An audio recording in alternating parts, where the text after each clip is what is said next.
Hello folks, this is Cousin Jeek back at you here with lesson number 997 on how to use a chainsaw. And of course this is the most spiritual lesson I got to you yet. But my daddy always told me when I was growing up that about this time in February there'd be somebody that's run out of wood and they're eyeing you a big wood pile and just trying to get sympathies out of you to get some wood off you, kind of like them 5 virgins in the good book who didn't pay their gas bill. And they'll work on you, work on your conscience and your sense of kindness. And I go back and forth with this. Should I give them the wood and be kind and merciful, or should I be hard and tough like I should be because they was too lazy and unsponsible enough to get enough wood when they should have? So I go back and forth on this and back and forth. And you know, them neighbors, like the other day, they invited me over for coffee.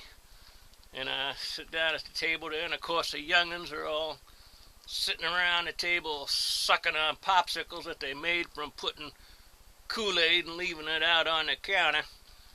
And then they try to pour you a cup of coffee and nothing but a black chunk of ice clinks into your coffee cup.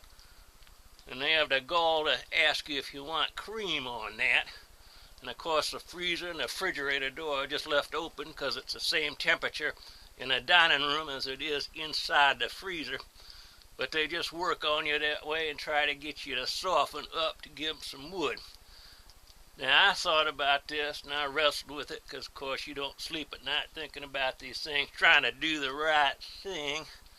And that is where I come up with the recipe of love. Now what I do here is take a vat, pour in a little water like you're making some soup, and a gallon of kerosene coal oil, and maybe a few rotten taters and rotten onions, and if you got a good dead cat, you stick it in there with a few sticks of firewood.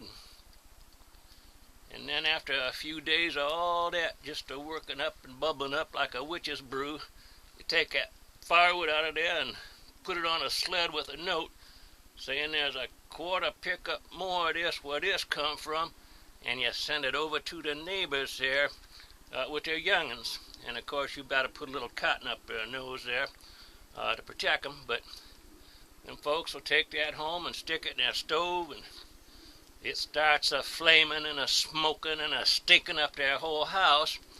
And then that is where the just part of it comes up, because it puts the decision back into their court as to whether or not they want more firewood.